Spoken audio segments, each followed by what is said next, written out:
So you mentioned last year at ScottFest, you started off your first talk about Midnight, and you smiled. You came out and you said, "So, I'm launching another token." And you waited for the audience laugh. So to me, that tells me that you're very self-aware, right, about this. So how do you plan to handle that narrative? This was my third podcast with Charles Hoskinson, and it was a great one. In the beginning, we talked about Cardano governance, and then after that, we go directly into Midnight and what is coming with Midnight and how you can earn those new Dust tokens that are coming. And if you're also interested in trying new products on Cardano, make sure you check out Atrium. The first link down below will take you to our Discord. You can join our incentivized alpha and use fake ADA on Cardano's preview network to delegate to 50 different stake pools at the same time using our new Staking Basket smart contract. And you can also earn real Atrium DAO tokens for doing so. We have guides on how you can participate, and then later this week, we're also releasing a new podcast with the CEO of Midnight with even more information that you probably haven't heard about Midnight this week. So make sure you tune into both of them. Thank you guys so much. If you enjoy it, make sure you like, subscribe, comment down below.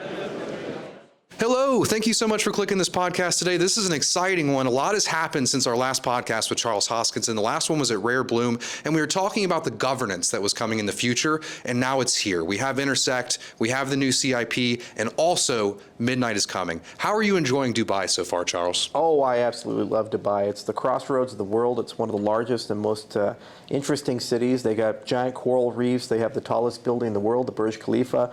It's the only place I think you can ski in the desert, although I think the Saudis are going to do that at some point. And it's just a very business-friendly place, especially for Web3 and blockchain. Yeah, I mean, I was amazed when I first got here. You know, I've never really traveled this far, and you know, I was looking at pictures before I came of what it looked like in the early 2000s versus what it looks like now, and it's just like kind of magnificent, the engineering marvel that they've built here in the last 20, 30 years. Yeah, and all the surrounding infrastructure, because these giant skyscrapers, they had to do a massive amount of concrete, steel production. They had to put in probably 500,000 tons of glass. It's ridiculous the amount of engineering ingenuity and infrastructure that was required to make all this happen.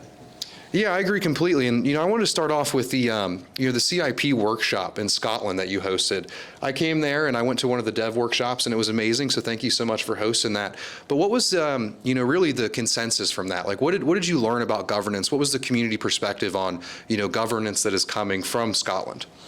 So, you know, when we started this journey, there were really three pillars that mattered. You know, first, there needed to be some mechanism to get democratic consent for moving forward. And we had to identify the different governance actions that people care about, whether it be releasing funds from the Treasury or initiating a hard fork or legitimizing something like a roadmap for Cardano. Where do we want to go? So we needed to have a process that gave us the ability to poll and understand what the sentiment of the community is. Second, there needed to be a transition of the institutional actors there are, the Foundation, Amerco, and IO, to a term-based system where you can roll those over and have a broader set of people. So you kind of have two different decision mechanisms. One's more of a liquid democracy, pirate party style thing, which you get instant feedback.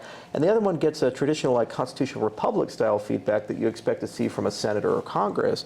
And then finally, you needed some form of a representation of the stake pool operators and the infrastructure providers because they have a very different view and opinion about what ought to be done. So construction of a tripartite government was one of those pillars. The second thing is we needed good institutions around that tripartite government to discuss things like the budget, the product roadmap, and that became Intersect, and it really is growing by leaps and bounds, and there's an enormous amount to do, but we're right in the middle of the transition to getting all the Cardano source code there and actually getting great committees made up from the community who have joined Intersect to basically discuss what should be a priority for 2024. And then finally, there's a constitution, you know, and this is something that starts very simple about, hey, what are the guardrails we need to put in place? And those guardrails are kind of inspired from concepts like Peter Sieber's The Paradox of Self-Amendment, which was a book he wrote in the early 90s. And he said, hey, if you create a game like NIM, that game giving people the right to change the rules of the game, there are situations where they can destroy the game by doing so. You know, and as kids, we played games that are self-amending, like a lot of people play Monopoly and they have house rules and they say, hey, if I land on Go, instead of being $200, let's make it $400 or something like that. But what if you change the rules of Monopoly and say, okay, well, Bob over there, his hotels are half price. So obviously he has an unfair advantage. So you have to be very careful when you open up a well-regulated game to self-amendment, and analogously, when you open a protocol up to self-amendment, you can create situations where the system kind of comes collapsing down if you're not careful. So the point of a constitution, when you start this notion, is to create something where you put guardrails in, and then over time you learn how to relax those guardrails and enhance those guardrails depending upon outcomes inside the system, and you learn along the way. So we're in the thick of it. The workshops were tremendously successful. Since we last spoke, we had more than 50 of them as a community all around the world in more than 20 countries, and we got incredible feedback over minimum viable governance of what is necessary to get this ball rolling. It's really important to understand that minimum viable governance is not the end-all be-all, but rather the opening move in a long game to basically get us more inclusive, democratic, and ultimately more representative of every single Cardano user. So obviously there's some people that have strong opinions one way or the other, or they didn't quite get exactly what they wanted. But overall, I'd say probably a good 70–80% of the Cardano community is really excited about CIP 1694, especially given that it opens up the Treasury for the first time ever, much more so than Catalyst. And it also gives people direct say and direct governance over every single major decision in the Cardano ecosystem, whether that be a protocol parameter update, which are always so controversial, or release of funds from Treasury, or a hard fork. So who will write that constitution? As you mentioned, you had these workshops in over 20 countries. The majority of my audience is not even in America. So, Cardano is really global at this point. And as you mentioned, a lot of people have those strong opinions. So, with something as global as this, when the U.S. Constitution was written, it was in, one place or, one continent at least. So how will, who will write this? And, how do you actually, bring in those strong opinions and learn from those strong opinions? Well, the U.S. Constitution was quite decentralized if you really think about the inspirations behind it. It started with the Magna Carta.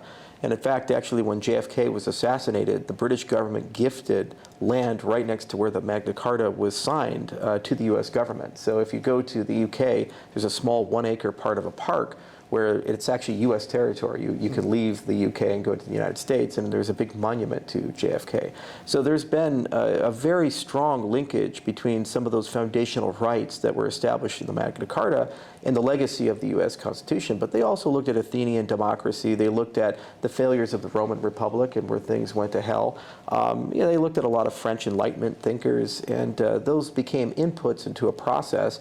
And then even amongst the United States, we had the Constitutional Convention, and that was more about consent and logistics than rather a very serious argument over the totality of the government. There were certainly factions, like Hamilton really wanted a strong federal government. In fact, at some points he wanted a king, wanted Washington to be king. And other people like Jefferson were very, very open and decentralized. They wanted something more like the Articles of Confederation. Yeah. But the smaller groups basically got to a compromise, and then the people who were at the convention were there to ratify and talk about the logistics of how do we get the states on board and actually roll this out and form a new government. So when you look at Cardano, we really have three major tasks that are before us. So the first task is, let's create something where we have guardrails in place that don't destroy the system. Because at the end of the day, we can talk about rights, but right now we have to make sure the protocol itself is preserved and protected. So we don't want a situation, for example, that the Treasury is looted, or that somebody forks the system into an unsustainable state and then all of Cardano falls apart. So that's a kind of a baseline regulatory function that needs to be enshrined, hopefully as much as possible in smart contracts to constrain the behavior of the Constitutional Committee, and they act as a guardrail function. The other side of it is that we kind of need to write some Federalist Papers in our ecosystem. So the Federalist Papers are often described as the instruction manual to the Constitution. So you have the Constitution, but then you have this broader notion of, well, how should I interpret certain things? Like, what does the Second Amendment mean, or the First Amendment mean, according to the people who were actually in the room at the time when it was written, and how they thought about these concepts. And it acts as a kind of a set of guidelines for the Supreme Court and other bodies like it to understand what is constitutional, what's not constitutional. Analogously, anything you can't deterministically write in code to constrain the behavior of the Constitutional Committee, and it's left up to what Nick Szabo calls wet code, You have to have some instruction manual to people. So that's kind of the first step, is write that instruction manual and write those guardrails. And for the most part, they're probably not super controversial, but at the same time, they're not super useful when you start talking about broader goals in the system. For example, if you start building your business on Cardano and you create a DAO and you have all this property on Cardano, you have intellectual property, you have thousands of your own token holders for a Cardano native asset, these types of things, what does that mean in the legacy world? So the next stage is you have to figure out how to connect what is on-chain in Cardano and create legal personality and agency to the legacy financial world and to the legacy governance world. So there's some inspiration here actually from alternative dispute resolution. One of the very few things that the entire world agreed on in the middle of the 20th century was the New York Convention of Dispute Resolution. And basically 158 countries got together, including the Soviet Union and the United States, and they agreed to, as courts, uphold arbitration that was done abroad. So what that basically said is you have a private legal system that can adjudicate disputes about property and actually define property rights, which are distinctly different from what a normal court would do or a legal system would do.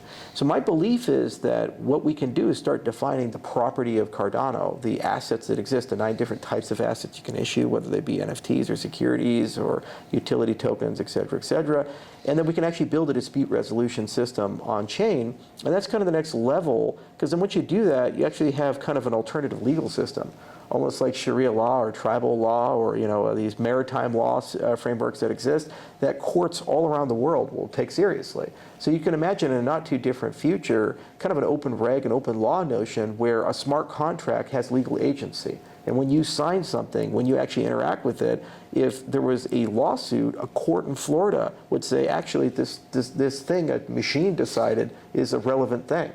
So I think that's a very achievable thing in 2024. And what you want to do is bring the whole community together to have that discussion. So start a civics committee at Intersect, have a large group of people come together and kind of aggregate a bunch of things, and then have workshops all around the world. And instead of just 50, let's try to get 100 to 200 in more than 100 countries, and actually get them to have a little bit more teeth. Have each one of those workshops elect a delegate, have those delegates come to a single location, have that location basically discuss kind of stage 2 of the entire process, as well as our notion of the Federalist Papers, and get something ratified and update it.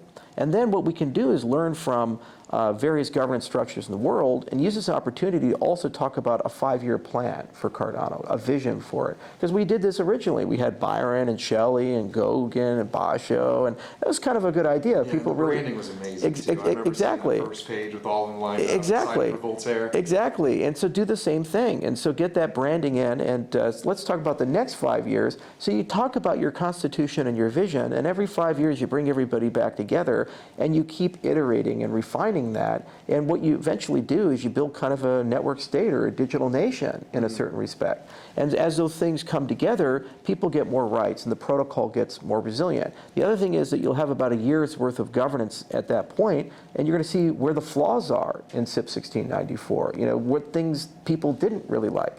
One of the biggest problems in America is we all acknowledge our government's horrifically broken, but we can't fix it, because there's a bipartisan monopoly, and they basically got together and they decided we like the way it is, so we're not going to change anything, regardless of the fact that it hurts everybody. So we at Cardano, we have to have a system where there's a culture of we can change it, we can refine it, and I think that's the direction we'll try to go in 2024. We'll see if the community likes it. So where will that compliance layer actually live? Is that where kind of Midnight comes in? Because when you speak about kind of legal compliance, working with other jurisdictions or other companies, currently Cardano, I don't see where all of that data is going to live. Yeah, so let's talk about that. And it's important to separate concerns. Protocol level governance is something that's transnational, and it would be antithetical to everything we stand for in the cryptocurrency space to say that a particular country is sovereign over a cryptocurrency protocol. I think it's beyond that. And so that's why we need to create our own legal system for it, and then find a way to wire that legal system into the legacy system. But that's done on a case-by-case basis, on a commercial basis.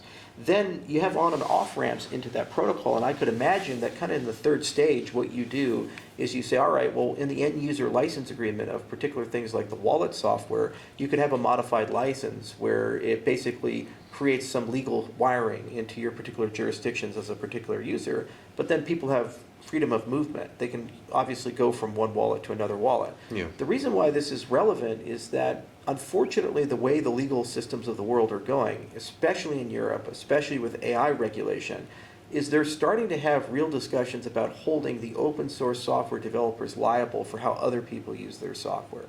In the United States, we have a precedent called prior restraint.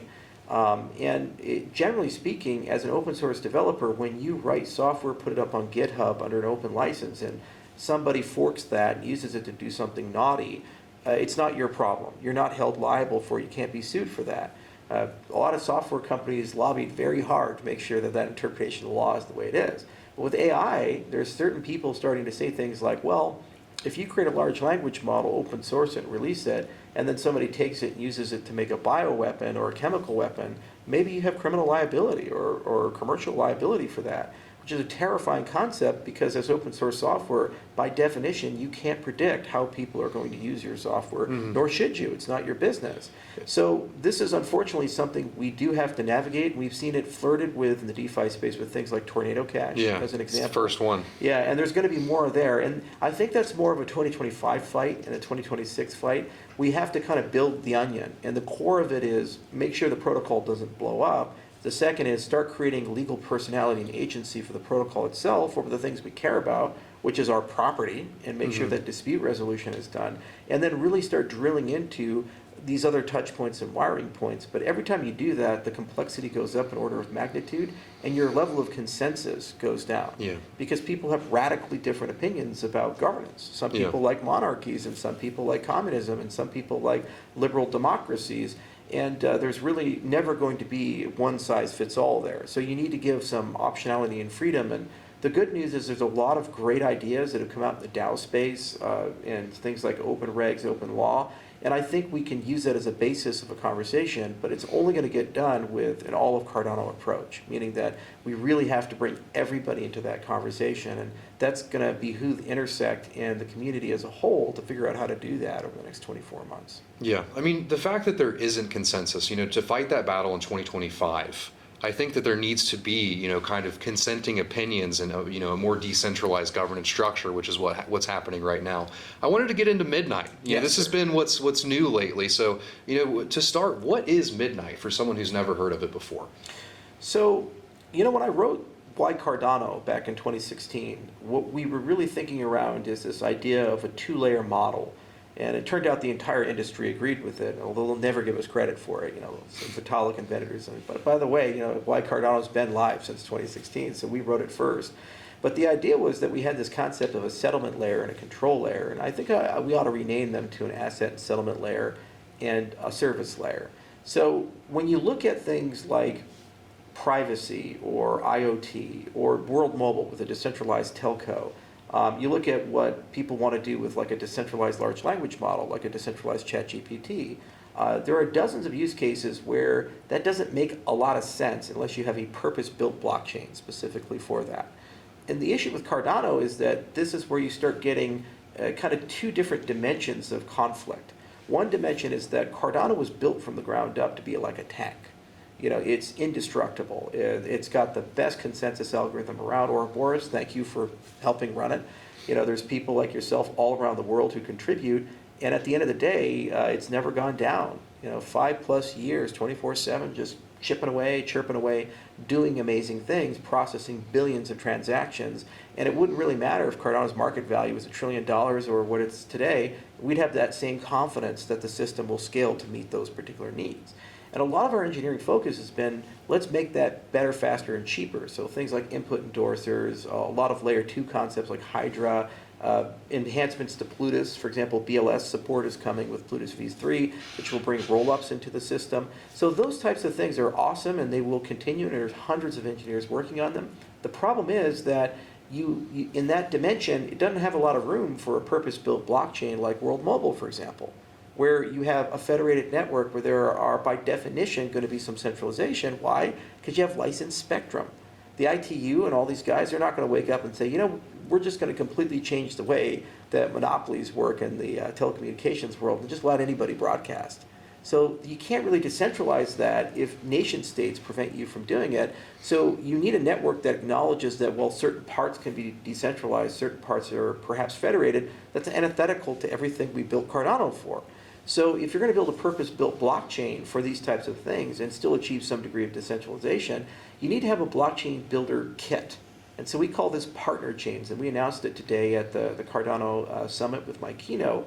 And what partner chains basically do is they take the lessons we learned from Fabric, from Cosmos, from Scorex, if you remember the Scorex project that Alex Cherpenoy did, and Mamba, and we combined it with what Gavin Wood created was Parity Substrate, and we kind of put these two technologies together in just the right way, and we created a dual token model and a multi-resource consensus framework that allows you to plug a purpose-built blockchain into Cardano as a partnership.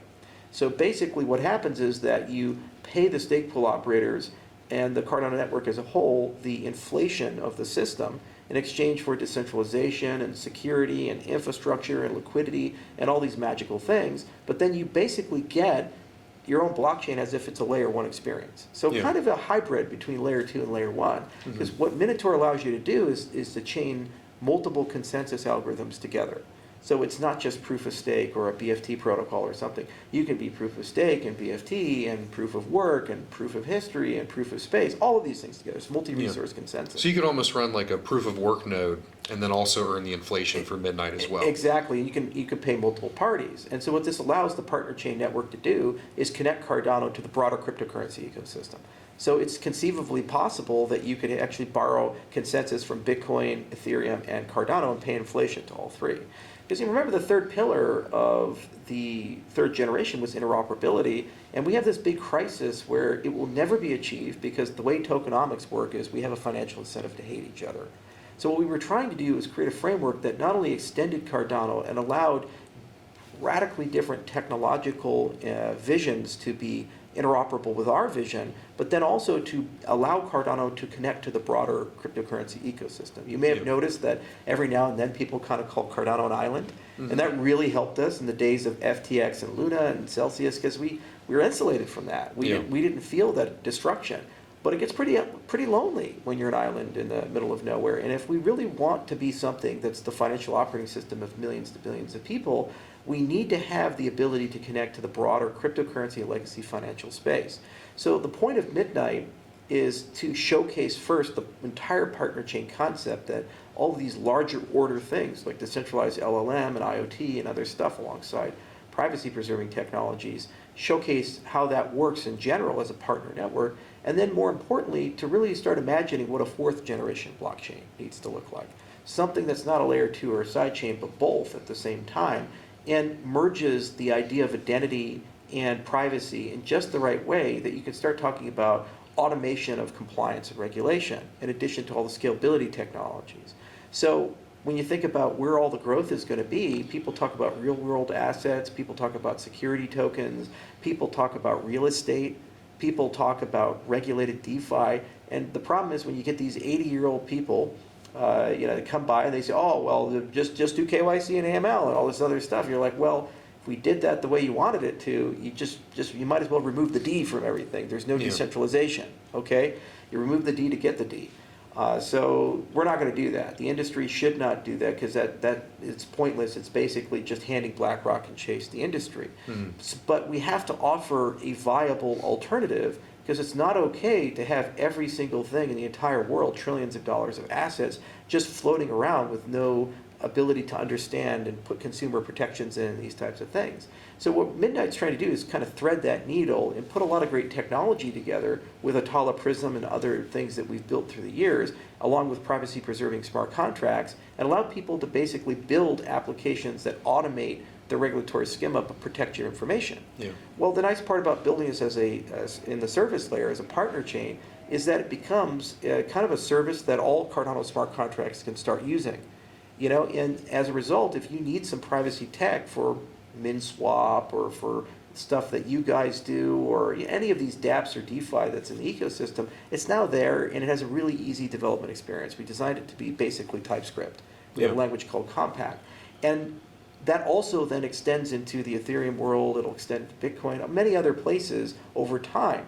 So it creates a bridge effectively for Cardano to reach in. And that's why when I say I think this can bring millions of users, if not tens of millions of users to Cardano, it means that we now get to be what we are. We look at core of Cardano, it's about rock solid reliability, the root of trust of our entire ecosystem, and it's the best in class proof of stake protocol ever designed. And it's only going to get better, faster, cheaper over time. We kicked everybody's ass, and they're years behind us in the innovations we have, and they have yet to even try to copy us in some of these things, like liquid non-custodial staking. But we need these other capabilities, and the partner chain layer of the system, I think, will do that. And Midnight is something that is desperately needed because of MiCA, where the US is going, where the rest of the world is going. And I think that's what's going to bring the Fortune 500, the governments, the national ID systems, the voting systems, central bank systems, bring all the regulated DeFi systems, the security systems into the cryptocurrency space. And it lives there, and basically it creates a safe harbor for those things to exist, but exist with integrity, as opposed to exist with the way the BIS wants them to, or the FATF wants them to, which is throw the D away to get the D. So what I've seen, side chains are usually just, bridges to another chain, and L2s are usually, the settlement happens on the layer 1, and usually you give up a little bit of, security for having an L2 unless you're using something like ZK Snarks. I haven't thought far enough ahead to think about this model of a hybrid between both the side chain and an L2. So how does that really work? If someone's running a proof of work node, someone running a Cardano stake pool, someone's running a validator node elsewhere, and they're all providing the consensus for this chain, is the settlement happening on this chain? And if it is, then how is it a hybrid model between an L2 and also a side chain? Yeah, because you're borrowing security from the layer 1. So the stake pool operators of Cardano provide that security, but others can as well. So it kind of looks like an L2 in that dimension. And then the control system, that token that governs, controls, and maintains it, can live on the main chain. So it's a dual token model. Then what you do is you have a field token that can follow different monetary policy. So the idea would be one would ideally be deflationary like Bitcoin and Cardano, but then the other one can follow a different monetary policy, maybe something like EIP 1559 or any of these different systems that people think about. And then what you can do is get predictable pricing and SLAs. Because one of the biggest problems for Fortune 500 adoption is that you have price spikes. You wake up and something suddenly is 5 times as expensive in a week.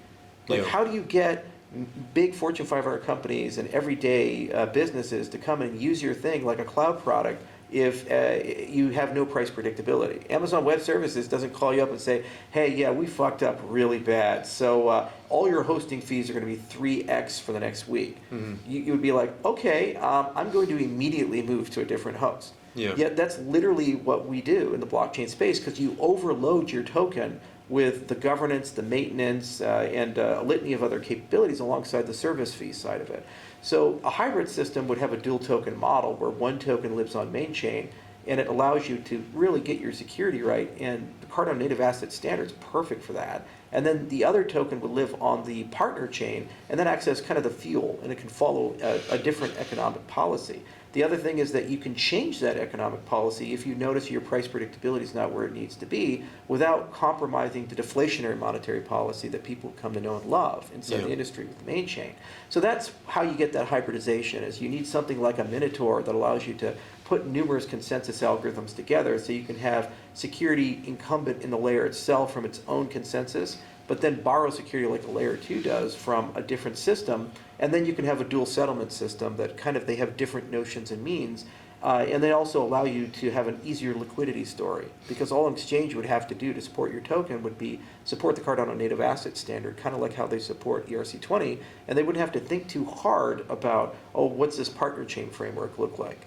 Now, one of the things we have to figure out, and we've been working real hard on it, and there's some cool ideas that are floating around, is how to apply some techniques we learned from proof of work world, namely log space mining, into the proof of stake side of things with this model. Because what I'd like to do is for you to be able to maintain the state of multiple partner chains, but only have a light client to do that. So as a stake pool operator, you don't have to have multiple full nodes to maintain multiple partner chains, but instead you have a network of like clients. So your validation times go down dramatically. And I think there's a way to do that with Mithril technology and a few other things. It's something we're really going to focus on in 2024 to roll out in 2025. Yeah, two things. We're running a little low on time here. So, if you're, will you have to run, existing proof of work node or proof of stake node to run Midnight, or could you also just run Midnight by itself? And the second question is, could Mithril be used as a data layer? When I speak to other developers and other dApp creators, they always mention data, data, data. Right. And when I speak to people that, I trust and that I respect, they've mentioned that Mithril, could be used as a data layer for all dApps. And, it's hard to gather data on Cardano right now. I often are relying on centralized APIs from my friends, and having, something like Mithril that is, a decentralized data that I could pull in for my dApp, I think would lead to a better future.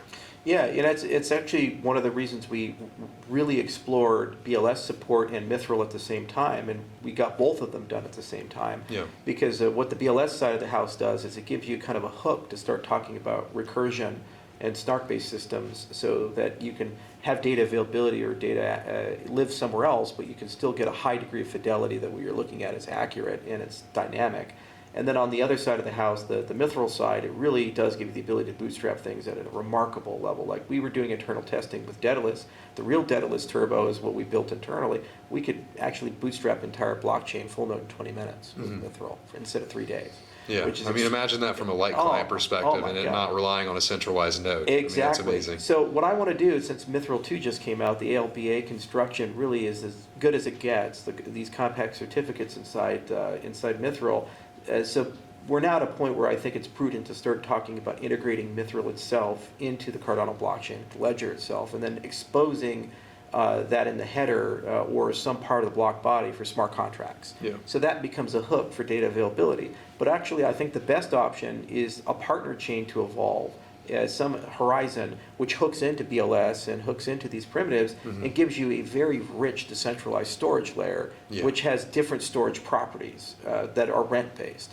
So some things are immutable and permanent, some things are ephemeral and temporary, and you kind of create an economy around that, and that becomes something that every dApp can see and access just like they would Midnight or these other capabilities. So I think that's the best way of doing it, or else you run into like a Solana-style issue where you end up having hundreds of terabytes on the blockchain, and unfortunately, then you can never be really decentralized, because who's got like 500 terabytes or whatever floating around? It just doesn't make sense if your goal is to be a real decentralized system. The layer one core, the heart of the system, it has to be as conservative as possible. Okay, you don't really want to breach determinism. You really don't want to use it as a database and store everything there. You want to be very judicious about it. So try to make it a proof layer and a validation layer and a settlement layer and an asset layer, but don't make it your database. And I think with things like Mithril and BLS, this gives you a path to do that. And partner chains really then creates that service economy. And so if you want that capability, go build it. And every dApp developer will use it. And it's a hell of a lot more decentralized than Infura or Alchemy or any of these other services around there. And it actually has great unit economics and predictable pricing. Because if it was ADA for it, and ADA's deflationary, well, that's going to go way up and down. Your storage costs, your data availability costs will be unpredictable. So how do you give a guaranteed subscription to your consumers of the app? It doesn't work. But if you actually have this dual token model like partner chains, it gives you that approach to do that in a way I think that benefits everybody. Yeah, as soon as you mentioned that Midnight was a service layer, that was my first thought is, with these partner chains, the next thing that we need is also a data layer. Are you guys planning on working on that in the future? And then I know we got to wrap up as well, and it really was a pleasure. Well, I can't, we have some really sexy internal things that I think people will be very excited about that we've been working on for a while, and we've made some strategic acquisitions in that dimension. We are definitely working on it. We're definitely thinking about it. We have some great people that are floating around, but I can't say much about what we have planned. But in 2024, I think we can roll it out. Right now, though, we're super focused on get Mithril where it needs to be, get that into every dApp, get that into every wallet, and make sure that Plutus is responsive enough that we can take advantage of the roll-up space and all these things. And then that alone is going to be a gargantuan leap forward for everybody. And then I think there's some nice halfway house solutions that we can probably put in.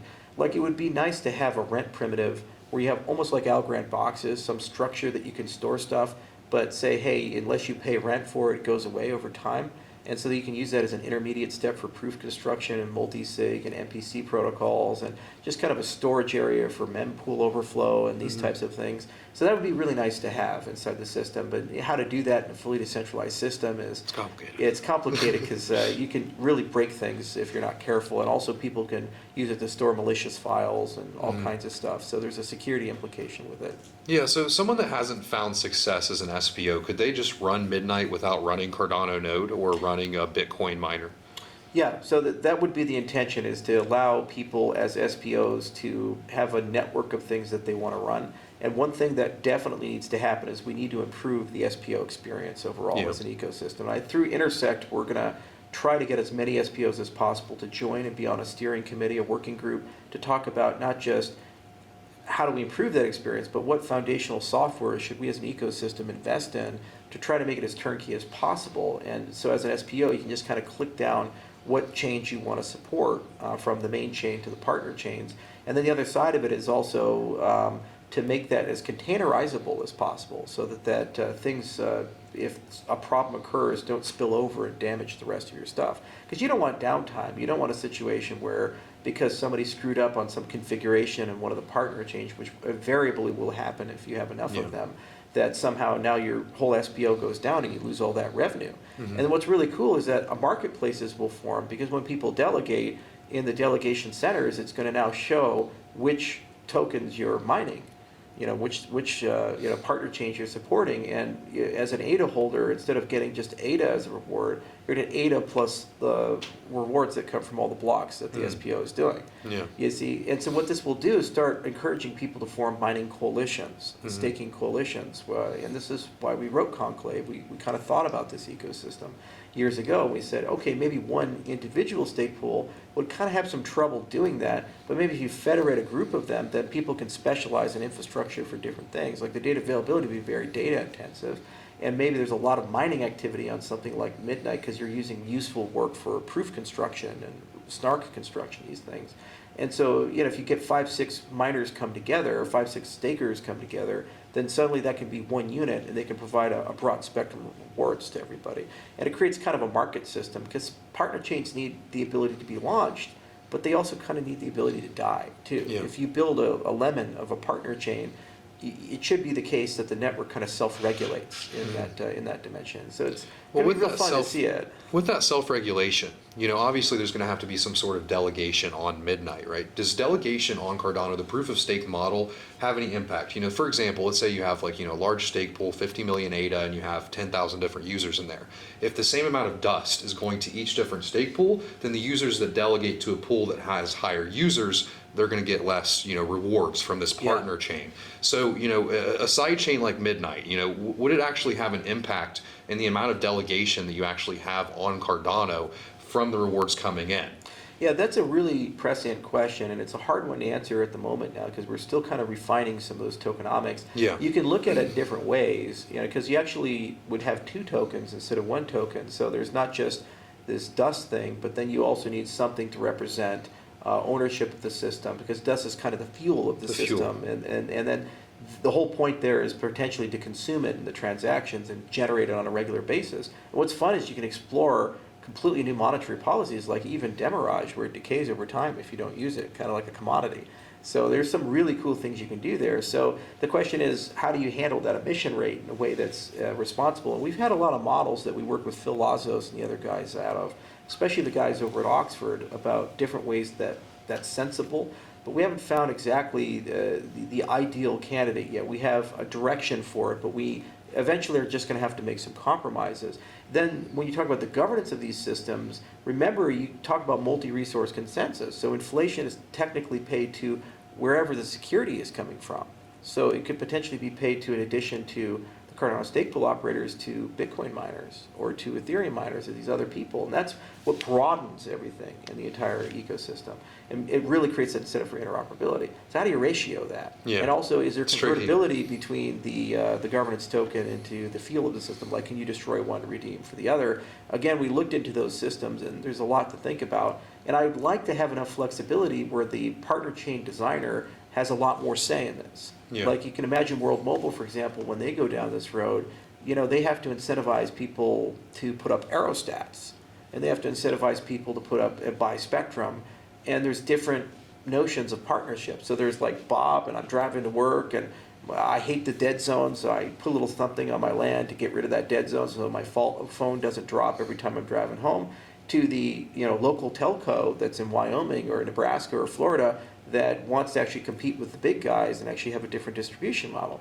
These guys need slightly different incentives, and so your tokenomics get a little bit more complicated. So we'll punt on that question for now, but do know fair. that there's a great degree of thought that's gone into it, and this is kind of the fun part of the DevNet and the things that we're launching next week, is that we get to start those conversations, and we, through Intersect, can really start talking to a lot of SPOs and get a sense of what gets them excited and how to participate. It's kind of the same with the DREPs.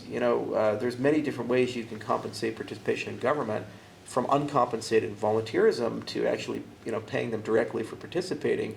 And that was the single biggest debate that we actually had during 1694. People were pretty okay with the 7 governance ideas and how to do hard forks and the tripartite model, but they always kept coming back to, should we pay DREPs or not? It's kind of the same situation here. There's certainly a compensation that needs to happen for stake pool operators and for people who delegate to them, but how do those ratios and convertibility work, and what is the relationship between the token that lives on the layer 1 and the token that lives in the service layer, and how do you blend different monetary policies is still kind of an open question, and it's going to be something we have to solve next year. So you mentioned last year at ScottFest, you started off your first talk about midnight, and you smiled. You came out and you said, "So, I'm launching another token." And you waited for the audience laugh. So to me, that tells me that you're very self-aware, right, about this. So how do you plan to handle that narrative? Because for years, people have always been against Cardano. You know what people have said about you, and I've disagreed with it the whole time. I've stuck up for Cardano. I've been kind of, an ambassador on my own self since 2016. So, how do you plan on handling that narrative with launching Midnight? Even with it being valuable for Cardano and valuable for our ecosystem and connecting with other chains and us moving towards this network of networks with various utilities. How do you plan to handle that with people that aren't as tuned in as the people at this conference today? It's kind of ironic because this is not just a crypto problem. This happened in high technology as well. When you look at Microsoft and Apple as the two bellwethers of it. So in the 90s, Apple and Microsoft were in brutal competition with each other to the extent that Apple was suing Microsoft for patent infringement. And in 1997, Steve Jobs had to go and completely reset the culture of Apple. And he said, guys, look, at the end of the day, if you add Microsoft and Apple together, we're 100% of the market. So why don't we find a way to work together? And if we do, the things that make Apple Apple, we can focus on that and really make it special. And that's what he did. He created the iPod and the iPad and the iPhone, and lo and behold, Apple's now a multi-trillion-dollar company that sometimes is bigger than Microsoft, but at least it's the same category. At the time when they started that decision, Apple nearly was bankrupt, and Microsoft actually bought $300 million worth of Apple stock to bail them out.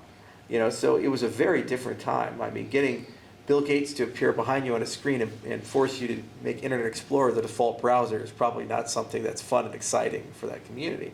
But it showed great humility and great vision where working together always works best, where and when that makes sense. Microsoft had the same problem under Steve Ballmer, where they had this culture of Windows first and always, which meant that oftentimes Microsoft was last to market with a lot of great innovations, and they fell behind. In the 2000s, they missed all 3 revolutions. They missed mobile computing, they missed social networks, and they missed search.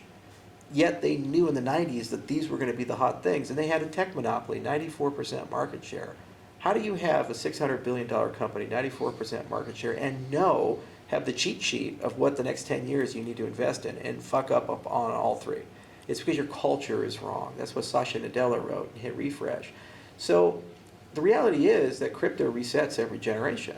Bitcoin was king until Ethereum came out, and then Ethereum is king. 3rd generation is kind of going through. We were all making progress, and then Luna FTX happened. It slowed us down a little bit. But we're now in the thick of things in that 3rd generation. And it's no longer a game of who's going to be the greatest layer 1. It's now a game of who's going to be able to be the first to wire everybody together. Because whoever solves interoperability, that's the spice melange, that's the Arrakis of our industry. That's going to control the universe. So if Cardano, through a partner chain model, can have a service layer that takes the technology of every single blockchain, whether it be Parity Substrate or something else, and pulls it in, and it does it in a sensible way, we're going to wake up and have thousands of connection points, legacy and DeFi, into our ecosystem, and we're going to wake up with hundreds of millions of users. And why is Cardano at the center of all of it? Because it's the heart. It's the tank. It's the most secure thing. It's the root of trust. It's what makes Cardano Cardano, and that's always going to be secure and fast and awesome.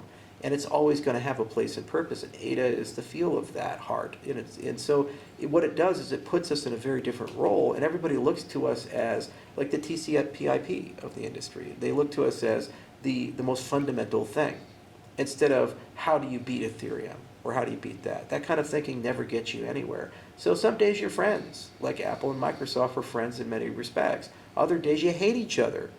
And sometimes you collaborate against a greater enemy. Sometimes Microsoft and Apple work together to try to kill Google.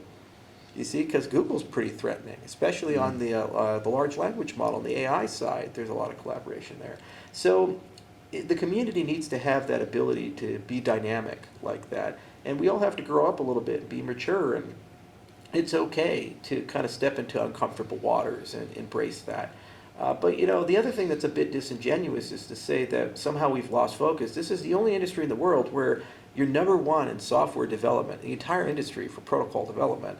And we're expanding development and opening up development, decentralized developing, and adding more developers, and then people accuse you of abandoning the chain, like it's a rug pull or something like that. It's an extraordinary statement. Why? Because the vast majority of people who comment on this aren't really invested or paying attention.